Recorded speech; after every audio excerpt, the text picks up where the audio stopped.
this is an iHeart podcast. Guaranteed human. It's an Olympics you'll never forget. Prime time in Milan. The moments. Chloe Kim with the gold medal flex. The stars. Ilya Malinin. Out of this world. The spectacle from beautiful northern Italy with very special guests every night of the Olympics. Experience the world's biggest show. Prime time in Milan. Tonight, 8/7 Central on NBC and Peacock.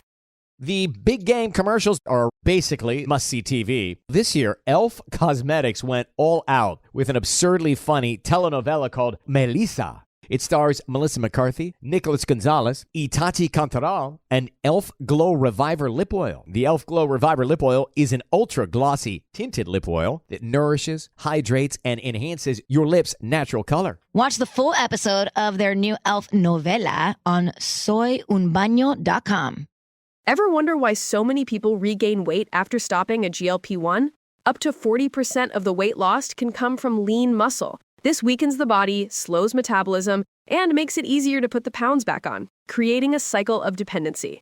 Prolon's 5-day fasting-mimicking diet offers a drug-free way to maintain results and support long-term metabolic health. In just 5 days, it activates fasting pathways to burn fat, protect muscle, and rejuvenate cells, all while letting you enjoy real food. Get 15% off plus a $40 bonus gift when you subscribe at prolonlife.com/iHeart. That's prolonlife.com/iHeart.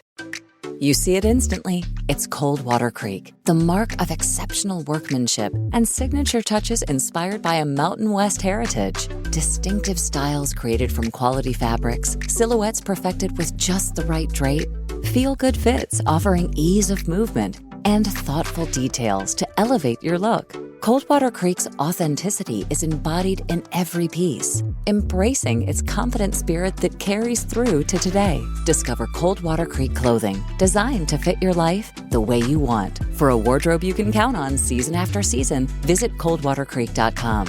Shop the new spring collection at 20% off $75 or more with code IHEART20.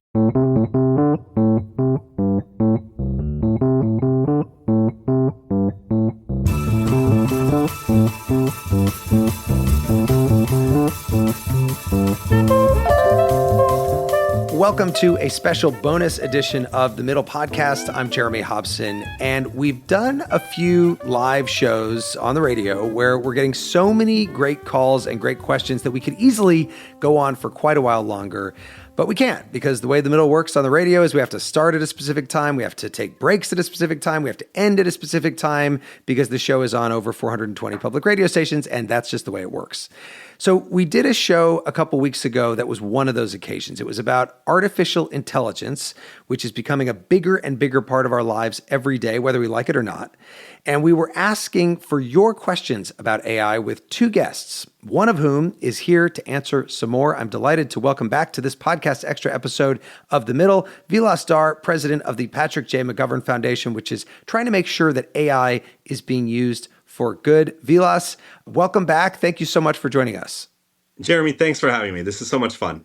And if I had a nickel for every time I read the word Skynet in our email inbox after that show.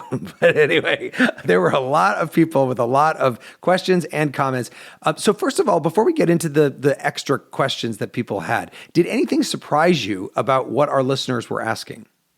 You know, it didn't surprise me, but it's something I hear all the time is even for those of us who are in AI, there's one way of thinking about this that's about techno-optimism. Everything is going to be great and don't worry about it. It's not the school of thought I come from.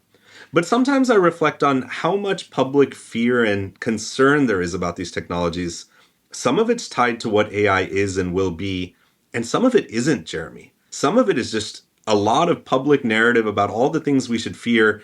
I think one of the most worthwhile things we can do is not to try to confront those directly, but maybe make sure that we all understand where we are at this point in time on AI and where we're going, and realize that some of these narratives are hurting more than they're helping. It was interesting that we got one call during the show where somebody said, are we being too negative about this? Is there a risk in even talking about the risk of AI? It's a fair question. Look, again, I start from common sense in these conversations, that technology is nothing more than an expression of our values, and We should be able to talk about the risks and fears, but if we don't balance it with an idea of what we're trying to solve for, we're just spinning in circles. One thing that has happened since we did our show is that the chairman of the Chinese company Alibaba said he sees signs of an AI bubble in the United States because of all the investment that's being made here. Do you think that that's a concern? You know, the funny thing, Jeremy, is just today there was an article in the MIT Tech Review that talked about the AI bubble in China. One of the things that's happened is they have invested so heavily in data centers and AI infrastructure, and they don't have the commercial demand to meet all of the things they've built. So AI tech bubbles will happen. I think we might be in one now, and I bet you that we'll have 5 more of them over the next 10 years. To me, the focus is on what are the core principles and values? What are the ways we're thinking about policy in this space that's more than just responding to whatever hype cycle we're in the moment? How do we think about 5, 10, and 20 years in this debate? All right, well, let's get to some of our listener questions because they're not all doom and gloom. Here is one of them. My name is Josh. I'm calling from Denver. My question would be, how do you guarantee that everyone will participate in ethical use of AI, and what protections are in place when that ethical code is broken? Vilas, what do you think? So I have a starting point to this, Jeremy, that I think is really important, which is that ethical AI doesn't exist. There's no such thing as it. And over the last few years, we finally moved away from that term. Ethics is a human function. It's a product of human decisions. Now, one of the real questions that we have today is who's going to be responsible for building ethical decisions into how we make these technologies? And there's an easy and incorrect answer, which is that the people who build these tools should be responsible for its ethical use. But to me, that's too restrictive of a starting point. We can't just fix this by building ethics classes into university computer science curriculums. That's just not how the world works. Because ethics is a product of where and how these tools are used, what they're built for, who they're supposed to benefit. So the question that this listener asked is exactly the right one.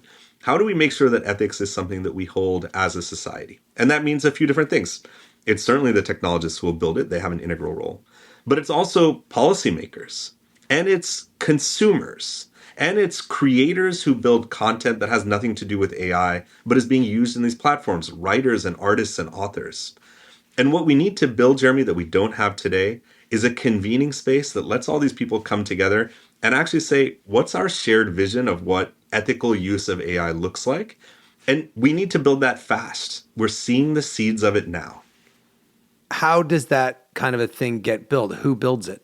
The first thing I think that would be really helpful is for us to see some action by the government, whether it's Congress or by the White House, to say this is a priority for us to figure out at a whole of society level. I spent today actually on the Hill meeting with legislators from across the country. And I'll tell you, this is one of those uniquely bipartisan issues because everybody is concerned about the same topic. So the first thing we need is for legislative action that says we need some sort of federal regulation of these tools. The second, and you'll hear my bias in this because I lead a civil society institution, is to have civil society step in a meaningful way. Universities, nonprofits, governance, think tanks, to step in and say, we're going to start building the public infrastructure for a discourse about the ethics of AI.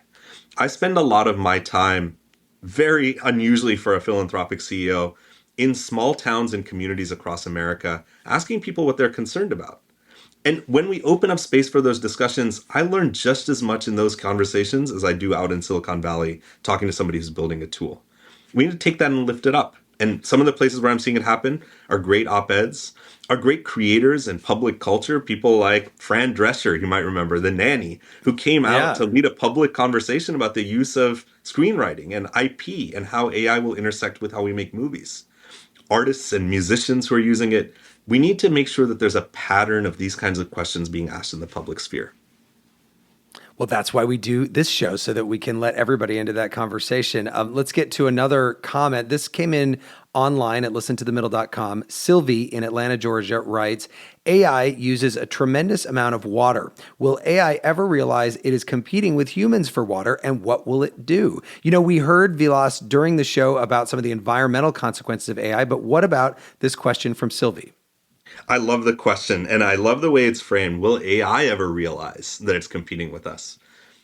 Honestly, I hope not, because I don't want AI to realize anything. I don't want AI out there thinking on its own. Instead, what we need to make sure is that we build AI that's conscious of this. I'll give you an example. Just last September, I worked with one of the world's leading AI artists, a fellow named Rafik Anadol. And if you haven't seen his work, it is absolutely stunning. It is beautiful. It was at the MoMA, and we actually showed this work at the United Nations. But here's why this particular piece that we built in collaboration was so important. It has three elements, and I'll be very quick. One is ethically sourcing 100 million images of underwater environments from around the world. These are corals and natural seascapes. We brought them together with the consent of communities. And then we trained a new model. You might think of it like a GPT. But we trained it only using power from renewable sources and only trained when the grid wasn't overwhelmed. Now, as you know, electricity is a direct connection to water, right? So if we could build AI tools that are conscious of how we're using water, we could make it a part of the design process, and we could show it that you can actually build AI that protects water resources at scale. And the third element of this, ethical data, use of renewable energy and sustainable water resources. And the third was the product of this was this beautiful engagement for people with the visual ideas of what our natural seascapes look like that actually caused people to walk by and say, wait, this is what it could look like. Why aren't we doing more to conserve it? The takeaway from this is the connection between AI, water use, and a broader response to climate change and sustainability of our natural resources. We shouldn't just focus on AI. We should focus on why we can't actually have a public conversation about building renewable and sustainable power that actually protects our natural water resources. But the way that you answer that question, it makes it sound like you think, oh, well, AI would never do something that we don't want it to do. AI is never going to be mean to us and take that road. As long as we build it the right way, it'll never figure anything out and start being evil. Well, you're taking me down a different rabbit hole, and I love it, because where you've taken me to is where we've heard some of the most sensational and crazy talk coming out of Silicon Valley. This is Skynet all over again, right? What we're worried about is the specter of an AI that's going to sit there and say, I need to realize that I'm doing something that is in opposition to humanity. And as soon as you start at that point, you immediately get to what happens when AI decides it's more important than we are. But that, everything I've just said, is still in the realm of science fiction. There's no credible science today that talks about whether AI will have agency or consciousness or an identity all of its own. We should be thinking about it. We should be planning for that as a potential future. But I'm going to say it very clearly here. There is no scientific evidence or consensus that we are anywhere on a path to building AI that's going to have its own agency, its own sense of purpose, that's going to be oppositional to humans. Let's get to another email comment. This is from David in Minnesota. He writes, how could AI advance quantum computing and vice versa? And as you answer that question, you can be as condescending as you want, because I don't know anything about quantum computing. Never condescending, I hope. But quantum computing is fascinating. And honestly, I have a bunch of degrees. And even to this day, I'm still trying to figure out how quantum works, as is everybody on the planet. But let me kind of give a little bit of a brief explainer, or splainer, as we like to call it. Mm-hmm. So quantum computing, it's in the news a lot. What it essentially is a totally different way of thinking about computing entirely. And instead of being limited by what we've always thought computers would let us do, now there's this brand new set of things that quantum will let us do. Some of them are really esoteric. They're things like, well, we could break all cryptography that we've ever had, and there's no such thing as secure communication. Maybe some of the more interesting things are in foundational science, quantum computing could unlock how we do drug discovery and understand proteins and biologic functions. There's two areas where quantum and AI are intersecting in really amazing ways. The first is AI, as it does with so many other disciplines, is changing the speed of scientific discovery and how we create quantum computing. It lets us test new ideas in virtual environments. It lets us design quantum chips faster so we don't actually have to build them. AI becomes a tool that supports our scientific discovery. On the flip side, and we don't really have any answers, and Jeremy, I'll tell you, I have no answers in this space yet, but some speculation. Quantum computing might change how quickly AI works. And coming back to our earlier questions that we've gotten, it might totally change this idea that the way we think of AI today, which is take a box, throw a lot of data into it, and somehow it's able to reason, would actually fundamentally change because of the nature of quantum computing. It might mean that we don't need to train a model using enough power to power a small city for 6 months. We might have a totally power efficient way to do it. This is all speculation, but in the next 10 to 20 years, this will be a really fun conversation for us to have. All right, let's get to another caller. Listen. Hi, my name is Mary. I'm calling from Atlanta, Georgia. I'm wondering how people utilizing ChatGPT to write legal documents or documents in school systems, how that's going to affect FERPA and other things like that. She mentions FERPA, which is the Family Educational Rights and Privacy Act. So this caller is worried about privacy. What's your response? Let me start with the absurdity of AI and legal documents. I love this thought experiment. I was a lawyer for a period of time, Jeremy, and I went to a bunch of legal professionals. And I explained this to them. Think about a world that's maybe 5 years away where your lawyers use a GPT product to write their briefs. A judge has their clerks use GPT to summarize the briefs. The judge makes a decision, then has GPT write their decision down, and then that goes into the academic literature and legal scholars use GPT to understand it. At that point, what are humans really contributing to the process? Well, it's going to force lawyers to actually justify what they do in a way that maybe is going to be really good for the rest of us. So that's a little side comment on the legal profession at large. AI is going to have a transformative effect on it. But the privacy question is really important because remember that the way it works today is all the GPT, the AI products we use, they're started and owned by a very small handful of companies. There's a couple of open source ones like DeepSeek, but really it's often OpenAI or Google or Microsoft. And when those tools are used to evaluate your records and potentially be used by a lawyer to write something, remember that's your personal data that's being transmitted to that company's servers that sometimes is then being used by them to train their models. And we have no visibility or control over that. So this privacy question that's being asked by this listener is really important. In the United States, as you well know, we have no structural constraint around privacy regulation. We don't have a single national law.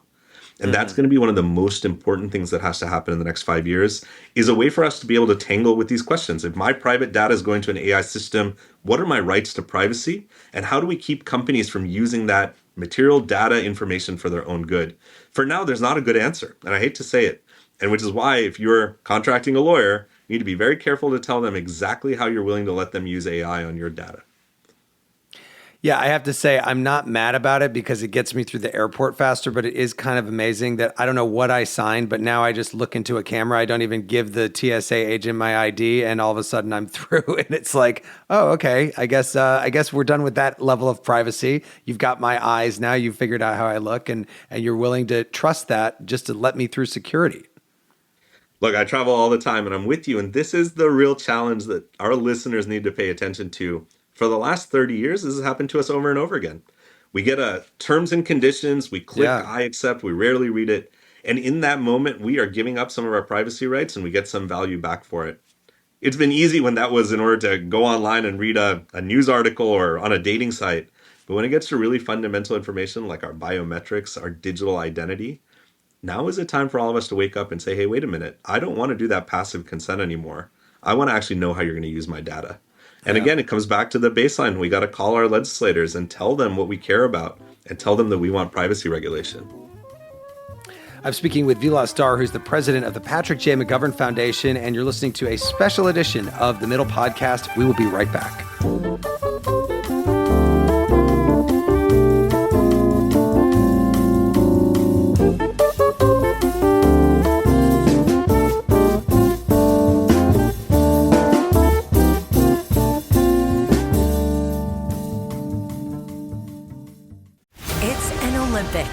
You'll never forget. Prime time in Milan. The moments. Chloe Kim with the gold medal flex. The stars. Ilya Malinin. Out of this world. The spectacle from beautiful northern Italy with very special guests every night of the Olympics. Experience the world's biggest show. Prime time in Milan. Tonight, 8/7 Central on NBC and Peacock.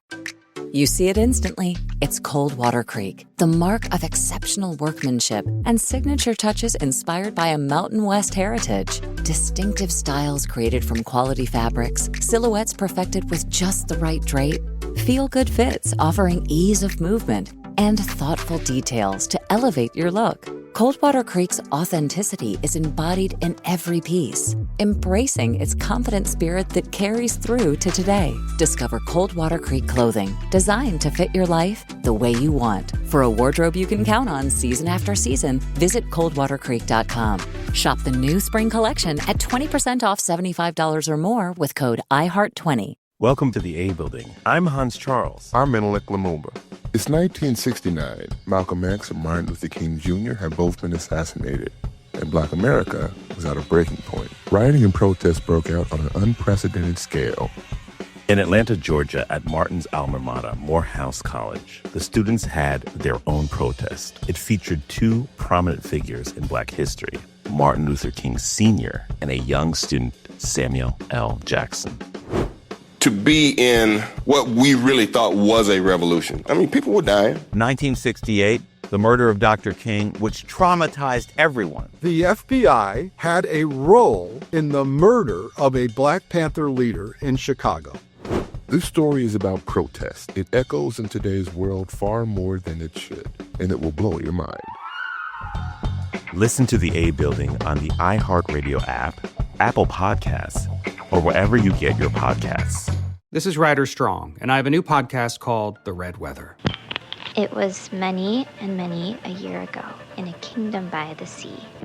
In 1995, my neighbor, Anna Trainer, disappeared from a commune. It was hard to wrap your head around. It was nature and trees and praying and drugs. So no, I am not your guru. And back then, I lied to my parents, I lied to police, I lied to everybody. There were years, Ryder, where I could not say your name. I've decided to go back to my hometown in Northern California, interview my friends, family, talk to police, journalists, whomever I can, to try to find out what actually happened. Isn't it a little bit weird that they obsess over hippies in the woods and not the obvious boyfriend? They have had this case for 30 years. I'll teach you sons of bitch, come round here with my wife.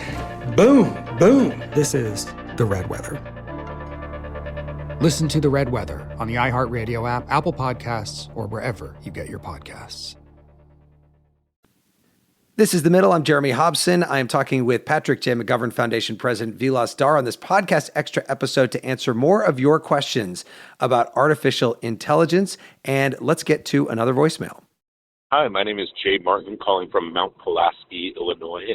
And I was kind of curious, you all talked a little bit about how ChatGPT is bringing up kind of the bottom level and entry level workers.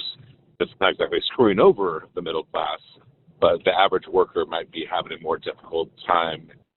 You all thought about bringing the bottom up. It sounded like it was just a negative, but I don't know if there's some positive in there too. All right, so it sounds like Jay is talking about the fact that ChatGPT and other generative AIs are sort of making entry-level work a little bit easier, while at the same time potentially disenfranchising people whose jobs are now potentially being streamlined or made obsolete because artificial intelligence can just do it for them. So is there a way to make it so that AI can benefit people's professional lives and not just take their jobs at all levels? Jeremy, I have a very good friend named Jamie Marisotis who leads the Lumina Foundation. And years ago, even before ChatGPT, he wrote a book, and it's called On Human Work. And in that book, he identifies all of the different parts of our jobs and makes some speculations about how AI might automate them. And he has some very clear insights in that book. One of them is he says, there's a lot of our jobs that are mundane, banal kind of tasks that you just kind of check the box on. But in every job, and it doesn't really matter whether it's entry level or super senior, there is something that actually indexes to human creativity, to human empathy, to something that we do as a part of our social connection to each other, that as far as we know, AI systems are never going to be able to replace. Let's take that proposition and try to answer this question. Even in an entry-level job, there's going to be something there that AI probably isn't going to do as well as a human. So the choice in front of us is, are we actually going to try to protect those tasks? Are we going to make sure that we leave open opportunities for people to do them? Or are we okay with going to a society where we say we don't care?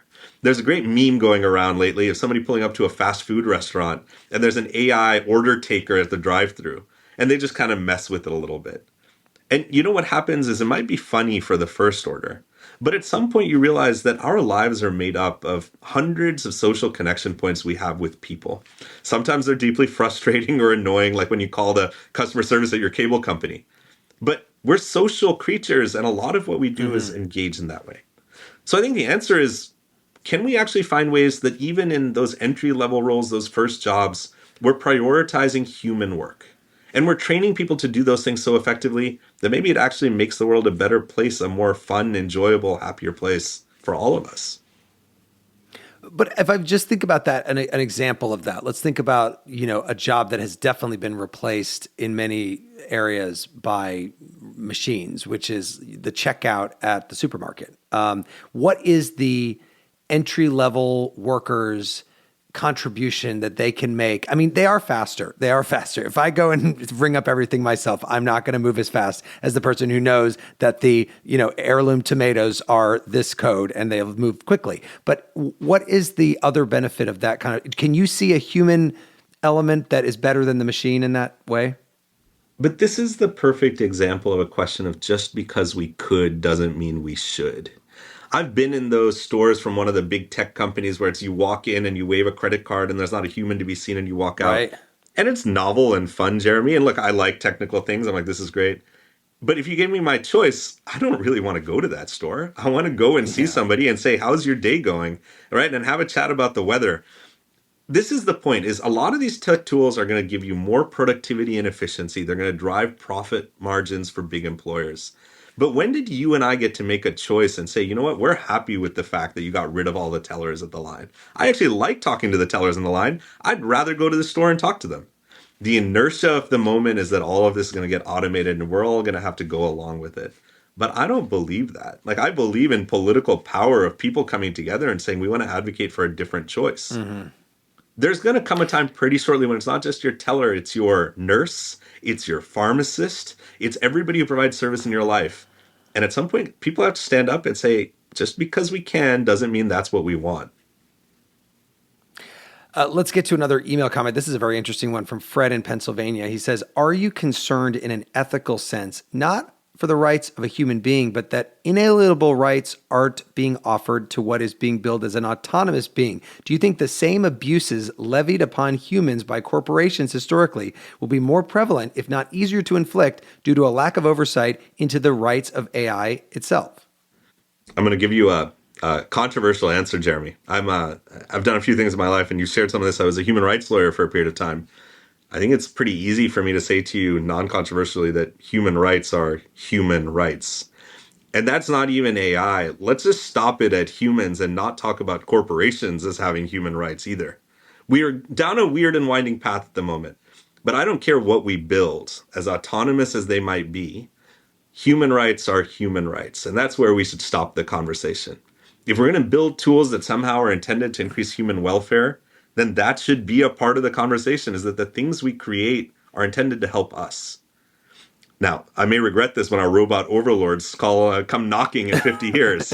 But for the moment, I'm pretty confident that actually we should live in a world where we prioritize human interests. When you're on the AI version of Meet the Press and they say, Vilas Dhar, you said in 2025 that we don't have any rights. Okay. Senator, I have no recollection of the events in question. Right. Let's get to another listener comment. It's something I hear a lot about when it comes to the tangible benefits of AI. Tony in Grand Ledge, Michigan writes, I've heard that many doctors are either retiring or plan to retire in the next few years, and that U.S. medical schools are not graduating new doctors fast enough to replace them. What role do you see for AI in the medical field in the next 10 to 20 years? You know, I had a chance to go out to Stanford Medical School, and I met with a high school classmate of mine, a woman named Sarah Miedendorf, who leads the emergency residence program out there. She's an exceptional doctor, a caring and empathetic human. And I got to spend almost a day with residents, students, and practitioners in medicine. I asked them the same question. And they said, you know, we're really excited for all the ways that AI will be used in medicine. And we had lots of use cases. I'm happy to share those with you. But at the end of every one of those conversations, we got back to the same point, which is we don't see a world in which AI is going to replace a doctor. Medical profession isn't just about technical knowledge. It's not about being able to do diagnosis. It's about supporting somebody through some of the most vulnerable points in their life. So the question this listener is asking is the key one, which is what's happening here? Why aren't people going to medicine? I don't think that has anything to do with technology. That's an indictment of our healthcare system, of the ways we built a system that's so unjust and inequitable, that has reduced the prestige and status of medical practitioners. Sometimes this is an easy buy, and I apologize, I'm not trying to dodge the question, but I'll just say this isn't a question about technology displacing medical professionals. It's about whether we center our social values about whether we honor and respect what these people who give up so much of their lives to serve us do, and whether we can turn that profession back into something that people aspire to do and build a pathway where they can do it without taking a lot of financial and social harm attached to it. But let me just push you on the issue of like what AI could do. I think about, somebody that has dementia or Alzheimer's. Could AI play a role in elder care in the future? As I said, I love talking about this. And if you ever want to have a new conversation, we just talk about AI in healthcare. But let me give you 3 examples that I think are amazing. The first is basic things like when you have a chronic condition, adhering to a clinical plan that a doctor gives you is really hard. You might see your medical professional once every 3 months or 6 months, but in between, there's a lot of things they've given you to do as a checklist. And sometimes when you're facing that mental degradation or other things, it's very hard. AI can be an amazing partner in that work because they'll be with you 24/7. They can help you identify behaviors and practices you're doing that are problematic. And they can also just remind you to make sure you take your pills. The idea of a care companion who can help you adhere to the medical plan your doctor's given you is amazing. There's a second category of things around diagnostics, right? Medical radiologists are great at what they do. AI can make them even better so that they can do earlier scans, they can identify issues earlier, and they can make sure that people are in better care. And the last thing around medical care that's super important has nothing to do with the actual delivery of care. It has to do with how inefficient our health system is. All of the back-end work that goes on in billing and negotiating and how insurance companies negotiate and decide whether or not to pay out claims, these are things that are perfect for AI efficiency. And if we could cut a lot of costs out of that dead weight that hangs over our medical system, we could get our providers to spend more time with their patients and deliver better care. All right, I want to get to one final caller here. It's kind of a goofy one, but maybe we'll have some fun with it. This comes to us from Ariel in Boulder, Colorado. Consider AI for managing workers. And let's do Star Trek. We have Kirk, Spock, and McCoy, each providing their unique personality and their unique skill set. Now, Doge would think all I need is efficiency, so it would be Spock, Spock, Spock. But your average Trekkie would say that would not work because each provided their unique solution to their problems in every episode.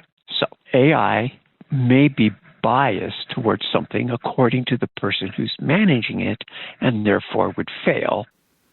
All right, so I think at the core of that, I mean, besides the Star Trek stuff, the caller mentioned Doge, which is the Department of Government Efficiency, Elon Musk's department, and they're trying to cut spending in the name of efficiency. It's tying into a lot of fears people have over AI, that efficiency and expediency is prioritized at the expense of the collaborative spirit. What do you say to the caller and this fear that AI excludes the human element from the work that it's trying to support?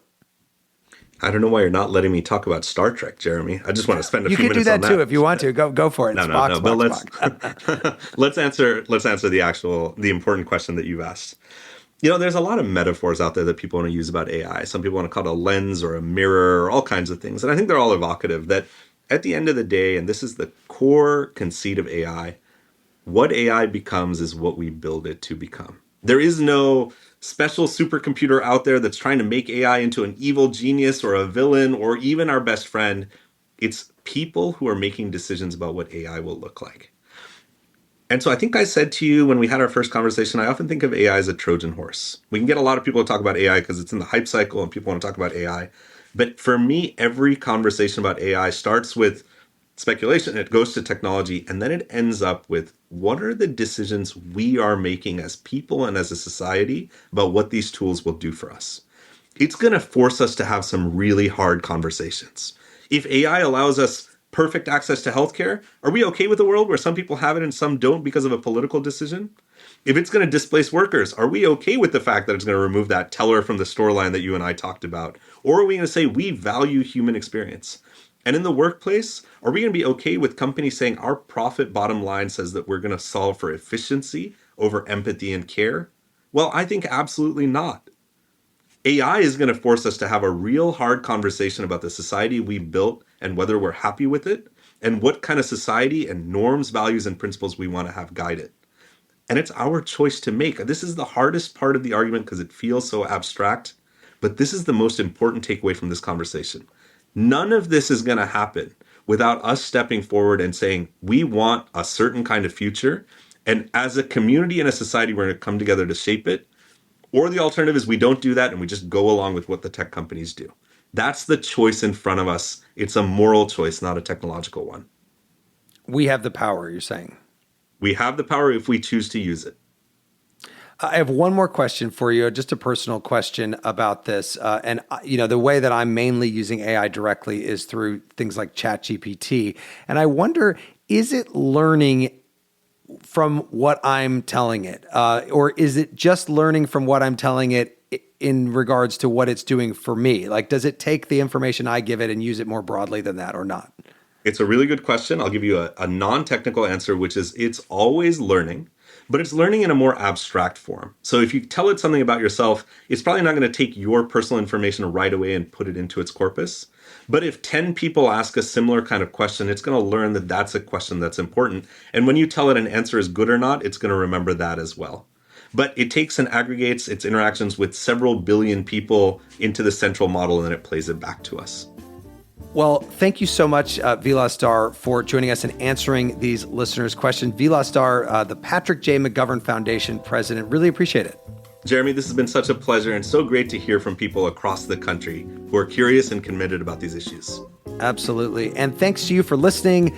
Help us out. Share this podcast with your friends on social media. Sign up for our weekly newsletter at listentothemiddle.com. And while you're there, support us by buying a Middle mug, a Middle t-shirt. They're available in the Middle merch shop. And I'm allowed to say that on the podcast, but I can't say it on the radio show. So you are very important to supporting our merch shop. I'm Jeremy Hobson. I will talk to you later this week.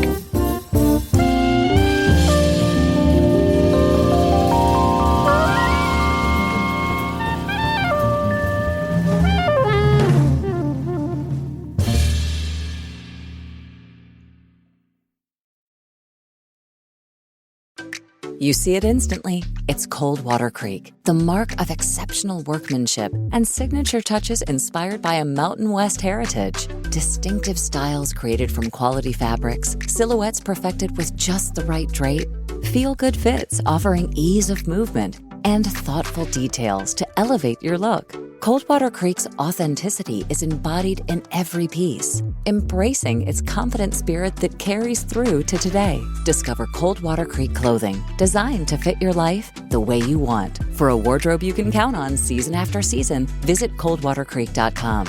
Shop the new spring collection at 20% off $75 or more with code IHEART20. Over the last couple years, didn't we learn that the folding chair was invented by Black people because of what happened in Alabama? The Montgomery Brawl. This Black History Month, the podcast Selective Ignorance with Mandy B unpacks Black history and culture with comedy, clarity, and conversations that shake the status quo. The Crown Act in New York was signed in July of 2019, and that is a bill that was passed to prohibit discrimination based on hairstyles associated with race. To hear this and more, listen to Selective Ignorance with Mandy B from the Black Effect Podcast Network on the iHeartRadio app, Apple Podcasts, or wherever you get your podcasts. 1969, Malcolm and Martin are gone. America is in crisis. And at Morehouse College, the students make their move. These students, including a young Samuel L. Jackson, locked up the members of the Board of Trustees, including Martin Luther King Sr. It's the true story of protest and rebellion in Black American history that you'll never forget. I'm Hans Charles. I'm Menelik Lumumba. Listen to The A Building on the iHeartRadio app, Apple Podcasts, or wherever you get your podcasts. 14 years in prison for killing a young woman. A 15-year sentence for a crash that caused 3 deaths. 12 and a half years for killing a child and critically injuring her mother. All true stories. All caused by marijuana-impaired drivers. No matter what you tell yourself, if you feel different, you drive different. So, if you're high, just don't drive. Brought to you by NHTSA and the Ad Council.